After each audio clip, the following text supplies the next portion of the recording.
kapatid, yun nga ang sabi ko, na mga nakatira diyan ay mga walang pinag-aralan. So doon lumaki si Mephibosheth. Hindi niya alam na siya pala ay anak ng isang hari.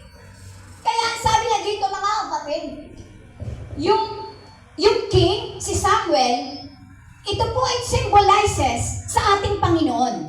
No? Tingnan niyo ito na yung aking illustration. Ito na yung spiritual, nitong kwento. Si Haring David, nag-i-speak po siya sa ating Panginoon. Amen. Yung pong inutusan niya, si Siva, yung inutusan ng hari, tayo po yan. Tayo po yan. Amen. At si Mephibosheth, sila yung anak ng hari na nawawala. So sabi niya dito mga kapatid, tinuruan, sabi niya, hanapin niyo kung may anak pa si Jonathan at si Haring Saul. So sabi niya, ang Panginoon po ay nag-uutos sa bawat isa sa atin na nandito ngayon na mag-evangelize tayo. Hindi lang po pastor ang tatrabaho. Ngayon po sa church namin, lahat ng kapatiran naghahanap ng i-evangelism, ng lahat ng tuturuan. Kasi bakit? Ang Panginoon, marami pa siyang anak dyan sa Lodivar na hindi nakakakilala sa Panginoon. Pinapahanap niya ang mga taong yan. Ay yan po ay hindi kakayanin ng pastor lang. No, hindi po siya kakayanin. Kayo, may mga kapitbahay kayo. Mas matindi ang pananagutan natin, lahat ng tao na nakausap mo, may pananagutan ka sa Panginoon. Lahat ng kaibigan mo na nakakasalamuha mo, pagharap ko sa Diyos, tatanungin ng Diyos, ang dugo ng iyong kaibigan, nasaan sila? Si Jimson, yung anak ni Pastor Sulit na nag-aaral sa UP, alam niyo ba mga kapatid, kasama-sama niya yung kaibigan niyang yon. Pagtalikod niya, pag-uwi niya ng Maynila, kinagabihan nagpakamatay sa dorm. Sa UP Baguio. Ang daming nadidepressed. Ang daming nangangailangan ng Diyos. Amen. Samantalang tayong mananampalataya, nandito nakaupo sa church, walang ginagawa. Nakokontento tayo na tayo lang yung nagpupuri sa Diyos. Nakokontento tayo na nagpapasalamat tayo every Sunday na nandito ang mga pagpapala ng Panginoon. Nandito lahat. Nagpe-bless ako sa Panginoon dahil binless kami. Nakaka-survive kami. Pinagaling kami ng Panginoon. Ikaw lang ba yung gustong magpatotoo dito? Samantalang ang dami mong kaibigan, ang dami mong pinsan, ang dami mong mga kamag-anak na nangangailangan ng Diyos na pinaglilingkuran mo. Ayusin mo yung sarili mo. Alam niyo ba, kaya tayo inihiwalay ng Panginoon? Para magkaroon tayo ng kabanalan sa pananamit? Kasi ang gusto ng Panginoon ay separation from the world. Tingnan niyo ang mga Egyptian, ang mga Israelita, nung pumunta sila sa Ehipto, binigyan sila ng sariling lugar ni King Pharaoh. Sabi niya, dalhin mo ang iyong pamilya, Joseph, sa Goshen. No, ihiwalay mo sila. Inihiwalay sila. Kaya nga tayo kakaiba sa mundo eh. Kaya nga tayo nag-holiness. Kasi ang gusto ng Panginoon, makita ng tao sa atin yung kaibahan mo sa ibang relihiyon. Separation from the world. Mainit magpahaba ng buhok. Mahirap mag-holiness. Pero yan ay kalooban ng Panginoon. Dahil ang sabi ng Hebrews 12:14, without holiness, hindi ka makakakita sa mukha ng Panginoon. Maraming relihiyon, they claiming na sila yung totoo, pero hindi mo makita yung katotohanan sa kanila. Di ba anong sabi ni Pablo?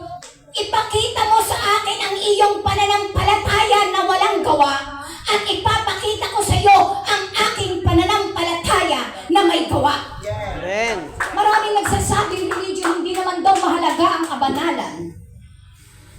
Dahil ang tinitingnan daw ay nasa puso. Ang puso ang tinitingnan, yes!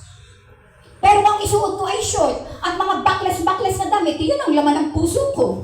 Ibig sabihin, hindi maayos ang puso mo. Kaya ito ang sinuot ko dahil ito yung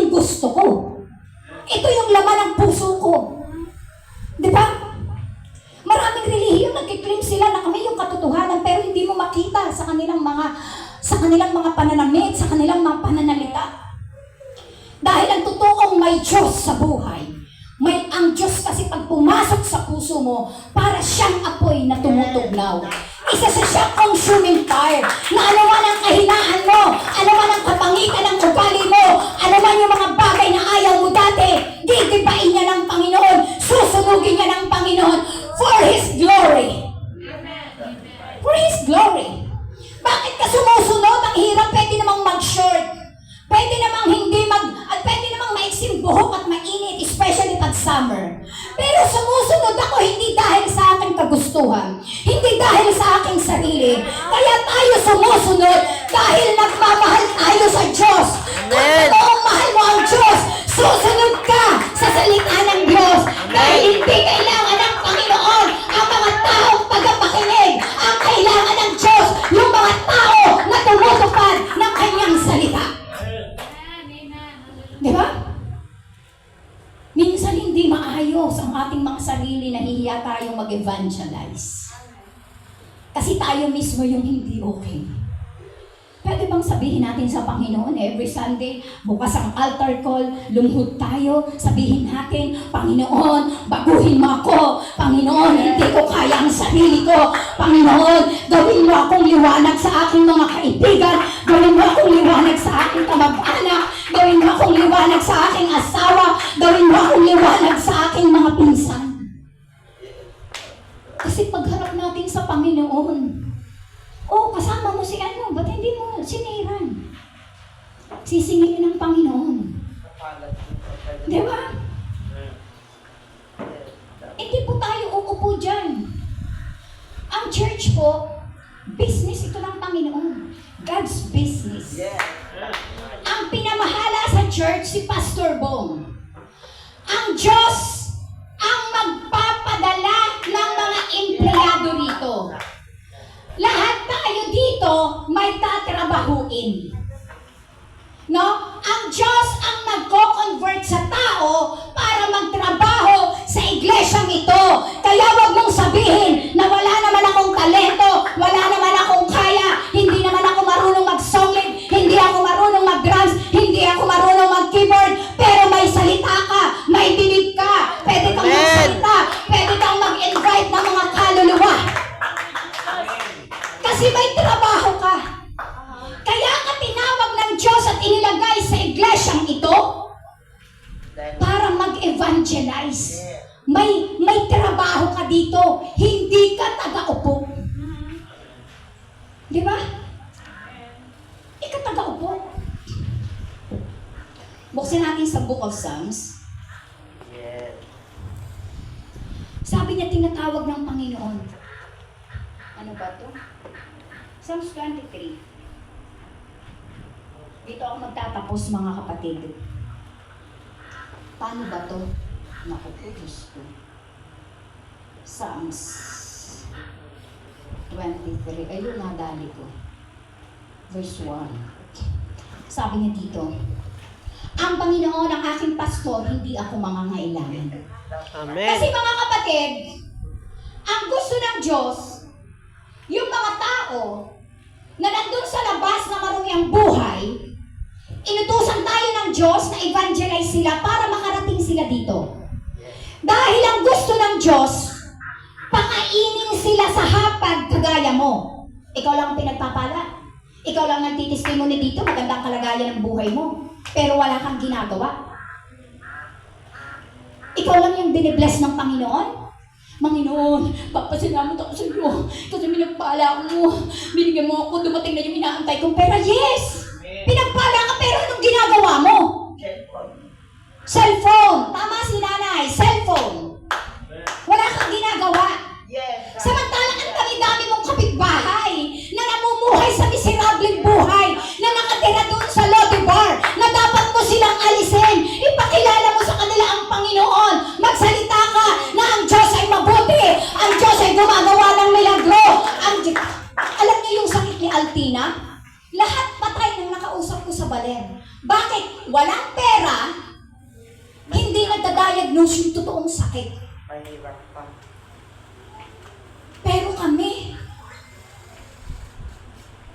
Si Aldina, ang tagal din nag-antay dahil walang pera, pero ang Diyos gumawa ng milagro. Amen. Kagaya ng testimony ni nanay. Di ba? Gumawa ng milagro. Second grade niya yan. Di ba? Gusto mo ikaw lang nakakaranas ng ganun?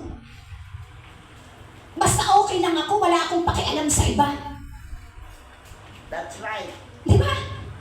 Okay na ako, wala na akong pakialam sa iba. Ligtas na yung pamilya ko. Ng Diyos eh, para maging matapang. Kailangan mayroon tayong boldness. Yes, that's right. Di ba? Tulungan natin yung pastor natin. May kakilala, invite. Ilan ang attendance dito? Kung 35, 40 kayo dito, kung tutulungan niyo si pastor na mag-invite kayo, end of this year, doble ang attendance. Di ba si pastor naman din niya magturo eh. Doble ang attendance.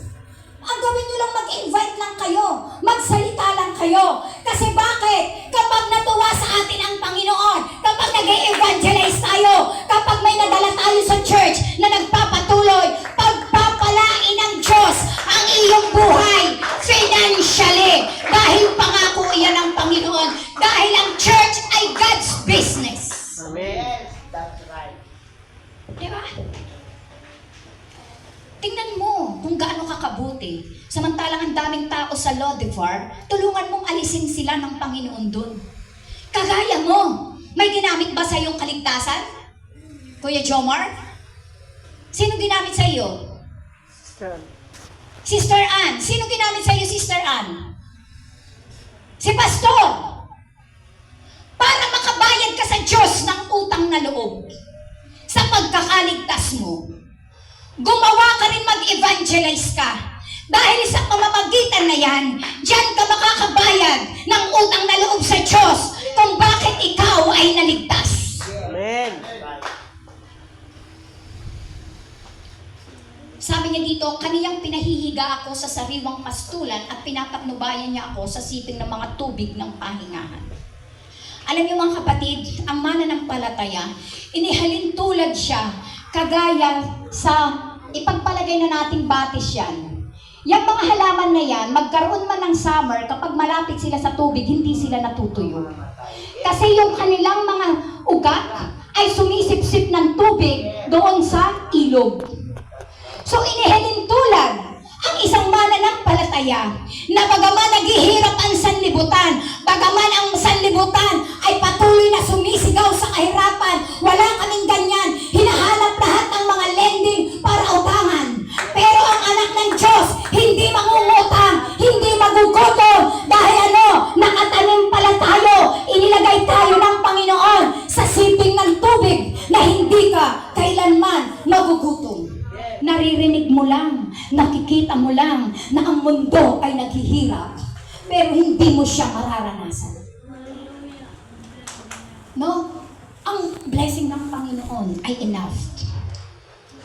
Sabi niya, o kaluluwa ko, iyong sinasabi sa Panginoon, sinabi sa Panginoon, ikaw ay aking Panginoon, ako'y walang kabutihan liban sa iyo. Totoo naman eh. Pag wala ka sa Panginoon, wala kang gagawin na mabuti.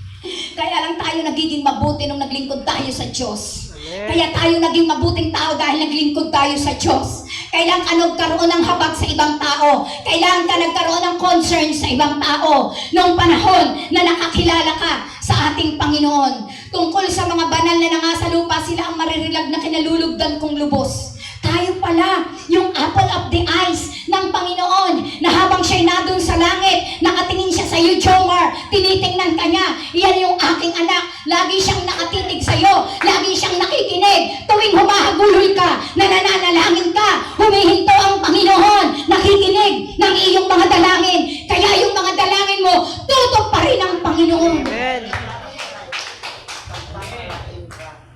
Di ba, magpapalain ka ng Diyos. Destined ka. Kapag ang isang mananampalataya ay matagal nang naglilingkod sa Panginoon at patuloy ang kahirapan, may mali. Yes. Amen. Kasi pag naglingkod ka sa Panginoon, hindi ka pa backward, hindi ka pa balik sa kahirapan. Hindi pwedeng naghihirap ka, mayroong mali. Ang mananampalataya kapag matapat sa Diyos, backward siya. Paasenso ang buhay niya. Pinagpapala siya. Amen. Mahalaga ang katapatan ng magulang. Lagi ko itong sinasabi sa church. Sa mga magulang na kagaya ko, maging matapat kayo sa Diyos dahil nakasalalay sa inyong katapatan ang magiging buhay ng iyong mga anak. Yes, that's right. Habang maliit pang anak mo, nasa tiyan mo, ipag-pray mo siya, Panginoon, palakin mo ang anak ko may takot sa Diyos. Panginoon, pagpalain mo siya. Pero lagi po iyang mayroong kaakibat na parang may, Lord, gusto kong pagpalain mo ako. Oo, ang blessing, walang problema sa Diyos. But ang blessing is a conditional. Di ba? Makikita mo, meron kaming, hindi ko naman inaano, meron kaming kapatiran, mga kapatid. Nag-abroad silang mag-asawa, pinag-aaral ang mga anak, pagdating walang nakatapos. Ngayon, ang mga anak, mga backslider, matitigas ang ulo sa church. Ngayon, wala. Bakit? Ibig sabihin, may mali. Pastor, tama? May mali. Tama. Amen. Kasi ang gusto ng Panginoon, kaya nagre-required ang Panginoon sa iyo, Jomar, ng faithfulness. Dahil kapag pinagpala ka, gusto kang itaas ng Panginoon.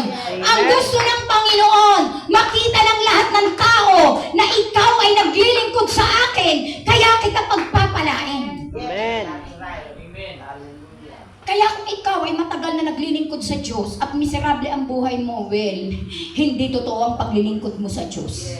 Amen. Kasi habang tumatagal, unti-unti ang pagpapala ng Panginoon dumadaloy sa iyong pamilya. No? Ah, 16 na to, mali na to. Ikaw ang ulo, hindi puso. Diba? Mali na. Lumilipat. Mali na pala yung binabasa ko pambihira. Maganda kasi mga kapatid tong ng Book of Psalms. Sabi niya ng verse 3. He restored my soul, He leadeth me the path of righteousness for His name's sake. Bakit tayo nililid ng Panginoon sa right path? Bakit ito yung daan, Jomar? Dito lang tayo dadaan. Bakit tayo tinuturo ng Panginoon na dito lang tayo nadaan? Hindi tayo pwede dito. Hindi tayo pwede dito. Kasi ang gusto nga ng Diyos, maging maayos ang buhay mo. Amen. Ang gusto ng Diyos, pagdating ng panahon, ipagmamalaki ka ng Diyos. Natingnan mo itong si Jomar, nagpamilya, mula yung people, nagpamilya, nagkaroon ng matinong asawa, pinagpala ang kanyang mga anak. Yes. Amen. Diba? Kaya iyon ang gusto ng Diyos. Pinapatubayan niya ako sa landas ng katuwirang alang-alang sa kanyang pangalan.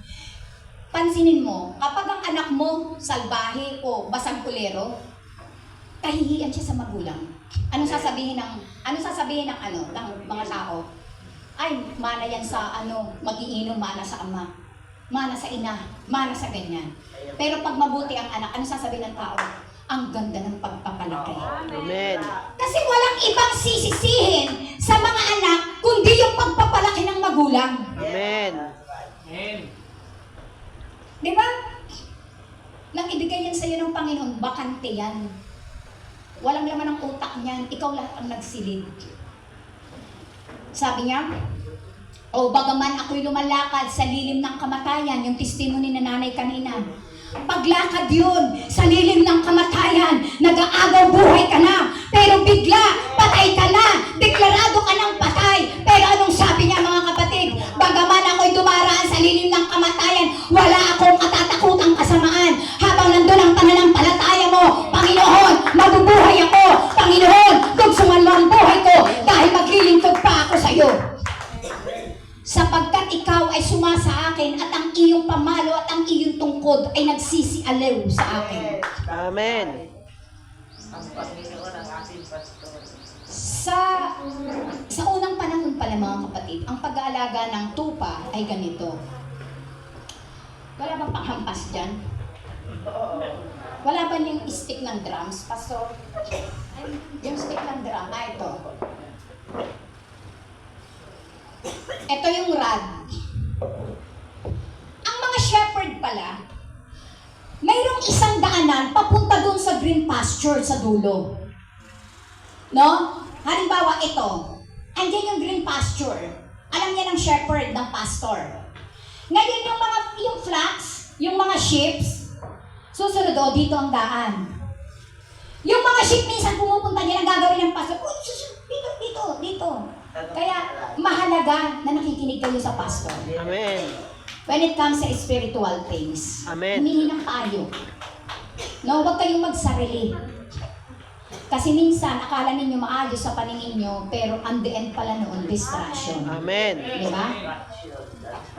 Ang ginagawa ng shepherd, dito. Pag ang sheep ay ilang beses nang pumupunta, lumilihis ng daan, dadalahin pala yan ng shepherd doon sa batuhan, hahampasin ng malakas yung dito. Hahampasin sa paa. Di mababalian siya, magaganon. Ang gagawin ng shepherd, kukunin niya yung sheep, ilalagay niya sa dibdib. Pero si Pastor Bong kasi mukhang tingin ko hindi rito nananakit eh.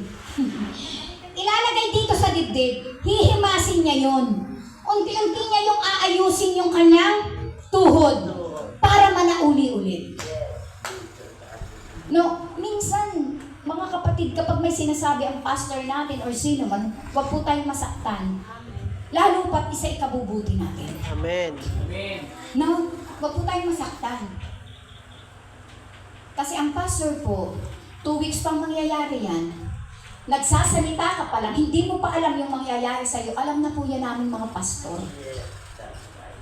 Meron akong member, sabi niya, "Pastora, pinapaturuan ko po yung anak ko ng drums. Alam, instant sabi ng Panginoon sa akin, lilipat yan." Kaya nung nagpaalam siya sa akin, hindi na ako nagtaka. Kasi gusto ko rin namang lumipat na siya. Hindi ko pinigilan. So sabi niya dito, "O bagaman ako'y lumalakad sa liblibis ng wala akong katatakutang kasama sapagkat ikaw ay sumasa akin, ang iyong pamalo at ang iyong tungkod ang nagsisialiw sa akin." Di ba pag nakagawa ka ng pagkakamali at pinalo ka ng Panginoon, humahagulhol ka? Amen. Dahil pinalo ka. Amen. Di ba humahagulhol ka? Doon mo pinupuri ang Panginoon na, again, magtataka itong mga born again na ito yung mga siraang ulo. At kung ano na nangyari, nagpupuri pa sa Panginoon. Di ba? Kasi yun yung gusto ng Panginoon. Sabi niya, "Iyong pinaghahandaan ako ng dulang sa harapan ko, sa harapan ng aking mga kaaway." Ito yung pinakamaganda. No? Yung may mga nagagalit sa iyo, mga nagsisipag-inggit, pero patuloy ka pa rin itinataas ng Panginoon. Amen. Amen? Amen. Maraming nagagalit sa iyo, maraming naiinggit sa iyo, pero patuloy, lalong-lalo kang itinataas ng Panginoon. Bakit? May Diyos tayo. Iyong pinahiran ang aking ulo ng langis, ang aking saro ay inaapawan. Alam niyo yung saro, yung kupita ng hari, na iyan daw ay punong-puno ng laman ng tubig. Umaapaw yung iyong kupita, umaapaw ang iyong pagpapala. Di ba? Amen. Hindi man umaapaw sapat Amen. na mayroon kang maiinom sa panahon na ikaw ay mauuhaw. Amen. Di ba? Sapat. Ang pagpapala ng Diyos ay sapat. Ako nga, ilan yung nasa Maynila ko na binubuhay doon. Wala nga akong anak pero ilan ang binubuhay ko. Sabi sa akin ni Cliff kagabi, "Mami, pag may pera, bibili ako ng downy, daw ng sabon, ng lahat. Ay bibili pa ng ulam, ng manok, ng ng mga isda. Ilalagay doon sa rep ang ulam ng 1 week. Bibili daw ng kape. Maraming wala." Sabi ko, "My Lord and my God, bahala ka na po, Panginoon." Di ba? Pero hindi ako yung kakatok sa bahay ng aking miyembro, "Pautangin mo muna ako, wala akong pambigay doon." So, hindi. Ang biyaya ng Diyos ay sapat. Amen. Magbigay ka lang ng 10% of your income. Pagpapalain ka ng Panginoon. Kapag ikaw ay may 1,000 pesos, ihiwalay mo na yung 100. Ibigay mo rito sa tithes and offering tuwing araw ng linggo at sigurado ang iyong pagpapala. Hindi ka na mo problema. Diba? Minsan nagpapareport ako sa headquarters. Pagdating ko pa, sabi ko dun sa young people ko, "Wala akong pera ngayon, pero magpapareport ako sa iyo." Pinapadala ko sa bangko, sa BPI. Mabuti nga kayo eh. Pag hindi kayo nag-tithes, walang mangyayari sa inyong maputulan kami. Pag hindi kami nag-tithes ng 6 months, tanggal yung lisensya namin. Ang hirap mag-renew. Amen. No? Sabi niya dito mga kapatid, sabi ko kahit ako walang-walang pero ay yan na, pikit mata. Iniaano ko yung tights ko. Naiwala. No? Inihiwalay ko na yung pinapadala ko na. Uuwi ako minsan dito, wala akong kapera-pera. Pagdating ko, aba may tights. Aba may nag-send sa akin sa Gcash. Aba may nag-ano sa akin. Hindi ako pinagkulang ng Panginoon. Nagugulat ako. Akala ko wala na. Pagkatapos ko na magbigay, akala ko wala na. Pero sabi ng Panginoon, subukan niyo ako sa bagay na ito. Kung hindi ko bubuksan ang lahat ng bintana sa kalangitan, kung hindi ko kayo pagpalain ng sukat na walang sapat na kalalagyan. Di ba? Pag nating pagdamutan ang Diyos, kung may business ka, Brad, ihiwalay mo yung 10% mo, makikita mo, madami kang customer, makikita mo, meron kaming baguhan ngayon sa church na baptize, magpapamilya. Ang pinoproblema niya, wala daw siyang pang-boundary, kaya nanghihinayang siya doon sa kalating house. Ay, huwag mong intindihin yan. Nagbigay siya ng tithes. Baguhan yan, mga kapatid, bagong baptize. Baka kung hindi pa kayo nagtatights at kayo'y 4 na taon na sa Panginoon, parang nakakahiya naman. Nagtatights, mga kapatid. Tito ni Sam na-convert buong family. Di, nagbigay ng tithes. Nakita ko may lista na siya ngayon. Nakita ko doon sa ng sekretary ko. Ngayon, sabi niya, alam mo, Pastora, nagpapatuto siya sa Bible study kasi after Sunday service, may Bible study kami sa kanya. Alam mo ba, Pastora, sabi niya gano'n, nagbigay po ako ng tithes ko. Tapos po, iniisip ko habang nasa simbahan ako, paano kaya to, magbaboundary pa ako, tanghali na, makukuha ko ba lahat yung boundary ko, tsaka yung panggastos namin. Alam niyo mga kapatid, yun daw kikitain niya ng kalahating araw, may tumawag sa kanya para magpagawa, binayaran siya ng higit, may boundary na po ako, may kinita pa ako, hindi po tayo pinagkukulang ng Panginoon, matuto lang tayong magtiwala sa Diyos, ibigay natin yung para sa ating Panginoon, dahil ang sabi niya, ay ang aking saro ay inaapawan, yan yung sabi, di ba? Nung ako'y nag-aasikaso papunta ng Australia, mayroon akong young people na sabi niya, Pastora, pahingi nga po ako, nagta-tights sa member ko to sa Canada. Sabi niya, Pastora, pahingi nga po ako ng tights ko nung 1 year. Kasi, kukunin yata nila yon kapag donation. Yung tights nila, binabalik ng Canadian government. Binabalik, Pastor. Kinuwenta ko lahat in 1 year. Hindi ko alam kung more than 100,000 yata yung Ngayon, ang gumawa, yung isang young people na teacher dito. Sabi niya, Pastora, sana ganun din yung ang sarap sigurong kumita ng ganun kalaki. Sabi niya ganun. Sabi ko dun sa young people ko, huwag kang mainggit. Alam mo, maski nasaan ka, kaya kang pagpalain. Amen. Kapag matapat ka, hindi lang nasa abroad ang pinagpapala. Ikaw din kaya kang pagpalain dito kung matapat ka. Amen. Alam niyo, nung bumalik siya galing Occidental yan sa may Visayas, Negros Occidental. Pagbalik niya dito, nag-apply po siya sa IS, International School sa Spain. Isa lang ang alaga niyang bata. Kung ano yung kinikita ng member kong nasa Canada, iyon ang kinikita niya ngayon. Amen. Anong susi? Katapatan sa Diyos. Amen. Sa pagbibigay. Amen. Faithfulness. Amen. No? Hindi pwedeng yung 50 pesos lang lagi yung tithes mo. Meron kasing ganun eh. Nagkukota, every Sunday magbibigay ako ng 500, ng 100. Iyan na yung tithes ko. Hindi. Kung ano yung kinita mo, 10% ng dumating sa'yo na pera, babawasan mo yan ng ikapo. Iyon ang tithes. Amen. Kung ang dumating sa'yo 10,000, 1,000 ang tithes mo. Kung ang dumating sa'yo 2,200 ang tithes mo. Kung ang dumating sa'yo ay 5,500 ang tithes mo. Amen.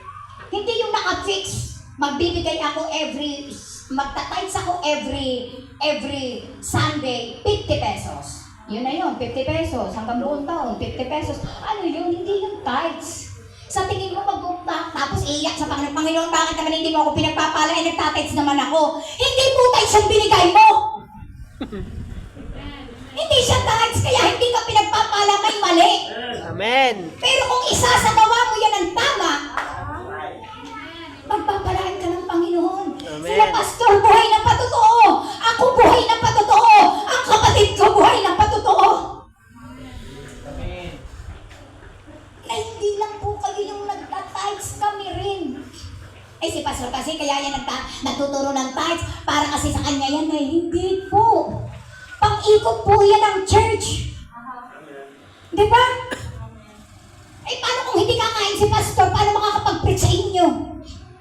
Natural pa kainin niya kasi hindi naman nagtrabaho. Sabi niya dito, tunay na ang kabutihan at kauwaan sa English. Surely goodness. Tumayo ka dito. Ikaw. Halika dito. Halika dito. Sino dito ang may pastor?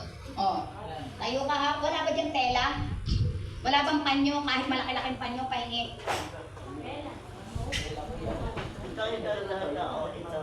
Ayan, yan. Yan, pastor. Ito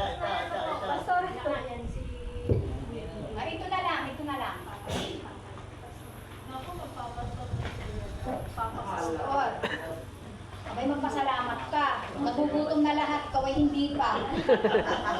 Nung minsan ay nag-Bible study kami, yung membro ko'y dumating galing ewan, part ng Ilocos. Pagdating namin, di kami magkandadala ng motor. May kalabasa, may pipino, may kinumpleto kami. Mayroong isang ng buko pie. Lahat binigay na, o di may pagkain ang kami. Di ba? Ganun lang nabubuhay ang pastor. O, halika dito. Hindi, ganito ang gagawin natin. Ya? Lalakad ka doon, babalik ka. O, ikaw, halika dito. Hawakan mo doon sa kabila. Ganun mo sa kanya. Hindi. Okay, tigisa tayo. Lalakad tayo tatlo, ha? Paglakad niya, lalakad tayo. Sabi ng Psalms, surely your goodness and mercy shall follow me. Yung kabutihan ng Diyos at kahabagan ng Diyos. Lakad. Ayan. Sumusunod. Ito yung goodness. Ito yung mercy ng Panginoon. Kahit saan siya pupunta, sumusunod. Balik! Iyan! Kahit saan siya pupunta, yung goodness and mercy ng Panginoon shall follow us! Amen. Diba? Kahit saan ka pumunta. Sige, okay, thank you. Nung ang may isa akong member na naghihingalo, nasa conference ako, sabi ko, Panginoon, wag mo munang patayin. Antayin muna ako bago mamatay. Kasi alam ko mamamatay na. Paghiga ko doon, pinuntahan ko. Sabi ko, swerte ka. Kasi hanggang sa huling hininga ng buhay mo, naglilingkod ka sa Diyos. Victory ka. Amen. Tama? Amen. Hindi baling mamatay, basta ligtas. Amen. Sabi ko, huwag mong alalahanin ang maiiwanan mong anak. Huwag mong alalahanin yung kanilang magiging bukas kung sila ba ay makakatapos. Sabi ko, pagpikit ng mata mo dahil naglingkod ka sa Diyos ng matagal. Naglingkod ka hanggang sa huling sandali at hanggang ngayon, buong pamilya mo naglilingkod sa Diyos. Hayaan mo na ang Panginoon, makakatapos ang iyong anak. Mayroon kang asawa na naglilingkod sa iyo na pag-iiwanan mo. Umuwi ka sa Panginoon. Amen. Umalis kami. Tumawag yung asawa, hindi pa kami nakakabalik. Sabi niya, Pastora, patay na. Di ba? Kapag nagbigay ka ng katapatan sa Diyos, kahit mamatay ka, ang Diyos ang bahala sa mga anak mo. Amen. Ang Diyos ang magpapala sa mga anak natin. Kahit ako saan pumunta, ang gawin mo lang, magpakatapat ka sa Diyos, magpakabanal ka sa Diyos. Ang gawin mo lang, gumawa ka ng mabuti sa kapwa mo. Ang Diyos ang magbe-bless sa iyong mga anak. Parang tayong mga magulang, ang dadaanan ng ating mga anak, masukal, maraming damo. Tayo yung naglilinis, nililinis natin ang katapatan para pagdaan ng mga anak natin, maaliwalas na yung daan, binibless na sila, hayahay na sila. Pwede mo ipag-pray mo kapag ikaw ay matapat. Sabi niya, the prayer of the righteous availeth much. Amen.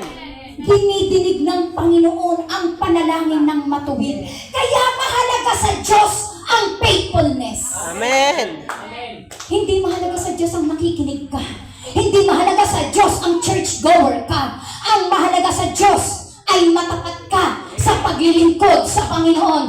Para yung sinasabi ng Psalms na yung surely your goodness and follow and your nagpapalo doon sa mga anak mo. Alam niyo ba ang blessing ng Panginoon kapag tayong magulang naglingkod sa Panginoon? Sabi ng Biblia, generation after generation, 100 generation. Amen. Patay ka na. Hindi mo na kilala yung mga tao na nasa luhulihan mo, na mga anak mo, na lahat pala yun nang galing sa'yo. Pinagpapala pa sila ng Panginoon Amen. dahil sa iyong katapatan. Amen. Di ba? Nang mamatay si Joseph, sabi ni Joseph, kapag umalis kayo sa Egypt, dalhin ninyo ang aking buto. Di ba? Nung sila Moses nasa wilderness, pasan-pasan nila yung mga buto ni Joseph. Dinadalaw sila ng Panginoon. Dahil patay ka na, yung pananampalataya na iniwanan mo sa iyong mga anak na ay nagsasalita pa. Amen. Walang pinakamagandang pamana sa iyong mga anak mo. Hindi ang pagiging abogado, hindi ang pagiging doktor, hindi ang kayamanan na pinagkakaabalahan mo na buong buhay mo. Ang pinakamagandang pamana sa anak, may takot sila sa Diyos at katapatan sila ng Diyos. Wala ka bang naiwan, kaya silang pagpalain ng Panginoon. Pagkamatay mo, kaya nilang makatapos ng pag-aaral dahil may mga tao na gagamitin sa kanila ang Panginoon because of your faithfulness. Amen. Di ba? Kaya, mahalaga kung gusto mong maging maganda ang buhay ng mga anak mo, simulan mong maging matapat. Simulan mong maging matapat sa Diyos. Sabi niya, at ang isa pa, yung mga kaibigan mo, mga tao, alisin mo din sila doon sa Lodevar. Amen. Isama mo sila sa church. Matuto kang magsalita. Mga kabataan, hindi nga kayo nahihiyang magsasagot sa mga gulang nyo. Nagpakain, naghugas ng pet, nagpalaki, nagpapaaral. Kung makasagot kayo, akala ninyo, kami yung anak nyo. Di ba? Di ba? Ay, lahat ng nanay, yun ang sinasabi pag ako nagpipreach yung ganito. Pastora, wait lang! Wait lang, ma! Sunod-sunod yung utos! Sunod-sunod yung utos! At kanina pa, 3 oras na, yung una kong inuutos, hindi mo ginagawa. Nagtabo na ng tabo. Bandang huli, sila pa yung galit. Family problem daw. Yung nanay, naghanap ng pampamalengke. Namalengke. Naghanap ng pera, nagluto. Yung mga bata, kakain yan. Ikaw pa yung magmamakaawa na kumain at busy sa cellphone eh. Mamaya na, wait lang. Malamig na yung pagkain na niluto mo. Oo po yan, kakain. Pagkatapos niyang kumain, sabay ang aalis. Akala mo kumain sa restaurant. Amen. Akala mo makakapal yung mukha. Totoo. Di ba? Para yung kumain sa restaurant, aalis yan. Hihiga na naman. Doon nagse-cellphone. Tapos, pag may mga honor sa school, ang tingin doon sa mga nanay, mga bobo. At sila ang matalino. Hindi nila alam, ang alam lang nila, intellectual, yung mga aral-aral lang ng mga synonym, antonym, mga verb, adjective. Pero pag diskarte sa buhay, hoy, wala pa kayong alam. Wala kayong alam kung paano ang maging magulang. Oh, wala ba dito yan? Praise the Lord kung wala yan dito. Di ba? Pagod na yung nanay galing sa trabaho. Nagkakandakuba na. Yung mga anak hayahay. Ang dami nagkalat mga hugasin. Ang mga labahin. Diyos ko, parang kung ako ang magulang magpakamatay. Buti lang hindi ako na ano yung mga henerasyon na ganyan. Yung mga anak ko ng mga bata pa, sabi ko, uwi ako ng conference, pauwi na ako. Kailangan mo bang maglaba ka? Wala akong madadat na nalabahan. Ikaw lang maglinis ka ng bahay. Gusto ko pagdating ko matutulog ako. Pagdating ko ng bahay, yung mga anak ko, 2 lalaki. Mga ano yan, mga alerto yan. Malinis lahat, mahihiga ako, matutulog ako, may pagkain ako. Yung anak ko ngayon, tagaluto ko yun, umalis na lang eh. O, di ba? Mapayapa ang buhay ko. O, Puro tingin-tingin lang ako sa anak ko. Lalapitan ko yung panganay ko, sabi ko, nakakatatag pangatlo na susuntukin kita. Ay, alam nilang ako'y matapang. Sabi ko, umiisa ka na. Dalawa na. Pag ng pangatluhan, hindi na kita paandamin, susuntukin kita sa mukha. Aba, yung panganay ko college, tuwi ako nasa labas, nagchat-chat, hindi ako na ano, hindi nasagot sa akin, Brother Edgar. Nasa computeran. College, yun no, computer pa. Nasa computeran, naglalaro. Galit na galit ako. Sa Maynila yun, sa Dilimang, galit na galit ako. Nagngangalit yung aking nagngangalit lahat. Pagkakita ni Clark, biglang, nanay mo, nakita ko siya, tumayo siya. Hindi ako umilit, in-straight ko siya dito sa, sinuntok ko sa mukha. Hindi ba ako nagsalita. Sinuntok ko, maraming tao. Pagsuntok ang ganyan, sablay talikod ako. Nakita ko kasunod siya. Mula nung hindi ako pinagpapatayan ng cellphone. Sinuntok ko. Ay, minsan kinakabayuhan ko yun. Nagtatrabaho na yun sa security bank. Pag hindi ako pinapalayas ko, pastor. Pinapalayas ko. Lumayas ka. Pati hindi ako masamang nanay. Gusto ko matuto ka. At pinagtatrabaho sa security bank, kaya akong namamasahe pag second week na ng work at wala nang pamasahe. Sana dinadala. At lahat ng grocery ko kay Cassie, siya ang umuubos at walang ginawa kundi kumain. Sabi ko, lumayas ka dito. Lumayas ka. Si Altina naman, maliit pa nun. Alin tita ang damit ni Kuya Clark. Kinuha yung bag. Sinuksok doon sa bag. Nandun sa may pintuan. Lumayas ka.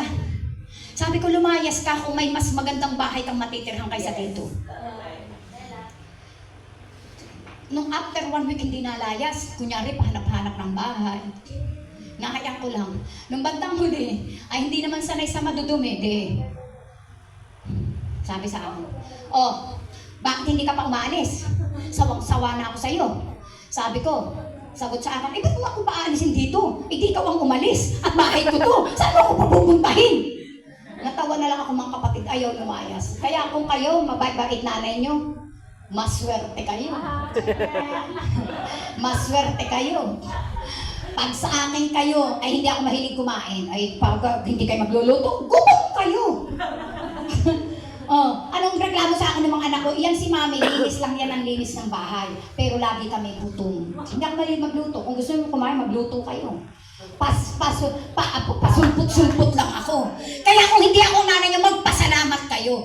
Dahil kung kayo, mga anak ko, at hindi kayo naguhugas ng plato, patatalbugin, lahat tayo, basagin na natin lahat yan. Huwag na tayong magsikain. Hindi na rin ako bibili ng pagkain. Hindi na lang din ako mamamalingki. Wala na. Abay, magpapakamatay ako sa inyo, mahal ko ang buhay ko. At ano't kayo lang ang gusto nyong mabuhay, ako rin. Tayo maghiwa-hiwalay. Kaya nung naggagayak yun, papuntang Australia, kayo, nasaan yung balita, Duke? Dali, ito pa. Diyos ko, Adog, maraming salamat at paalis ka na, pahirap ka sa buhay ko. Tulong ng paggagayak. O, diba? Ay, kaya mga kapatid, mahalaga ang katapatan sa Diyos. Amen. No? Nasaktan ba kayo, yung people? Yung mga tamad, ha? Talagang masakit-sakit to. Pero para to sa mga magulang. Maging magalang kayo sa magulang. Minsan kayong mga bata, pag tinanong ng pastor, opo, pastor. Akala mo kaamong tupa. Pag tinanong ng teacher, yes po, ma'am. Yes, ma'am, ano pong ano namin, ma'am? Pag nakasagot sa magulang, ay, di ikaw na pambihira. Yung nagparal sa'yo, yung nagpapakain sa'yo, yung nagdadamit sa'yo, yung nagpapatira sa'yo, nilalapastangan mo, tas magalak ka doon sa mga teacher na mga hindi mo kakilala, mga wala itong utang na loob, mga bata itong mga walang galang. Mga ipokrita. Kung makasagot sa magulang pero sa teacher, ma'am, akala mo Diyos yung teacher. Ma'am, takot na lang. Ma'am, ay, opo. Pag may nagtanong naman, ay, doon po. Ay, ang gagalang.